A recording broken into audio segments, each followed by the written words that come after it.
C'est dans cette maison du centre-ville de Toulouse que l'ordre des Dominicains a été créé il y a 800 ans. C'est le lieu où Dominique s'installe donc en avril 1215 avec une demi-douzaine de compagnons.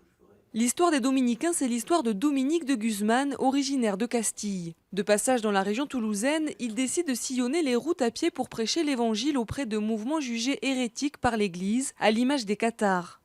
Dominique a l'idée d'une vie menée au cœur des villes, d'une vie mendiante, c'est-à-dire de dépendance économique, sans revenus propres, sans revenus fonciers, et une vie d'études pour pouvoir prêcher, c'est-à-dire pour pouvoir convaincre, enseigner, ramener, dialoguer avec tous ceux qui se présenteront.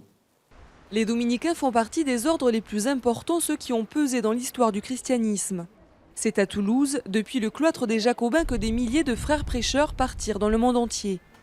Ici sont conservées les reliques d'un des Dominicains les plus célèbres, saint Thomas d'Aquin, philosophe du XIIIe siècle. Aujourd'hui, à Toulouse, 50 Dominicains habitent dans ce couvent construit dans les années 50. Chacun bénéficie d'une chambre modeste, appelée une cellule. Voilà, c'est là où nous dormons, où nous travaillons. En fait, on passe la plupart de notre journée quand on n'est pas à l'extérieur. Et donc, voilà, j'ai mon ordinateur ici.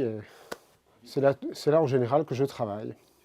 Ces frères prêcheurs sont reliés à une page plus sombre du christianisme, l'Inquisition.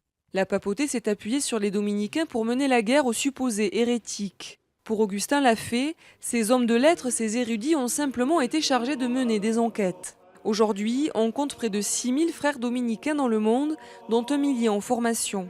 Pour célébrer les 800 ans de cet ordre de prêcheurs, Toulouse en France et Rome en Italie organisent conférences et expositions jusqu'en 2016.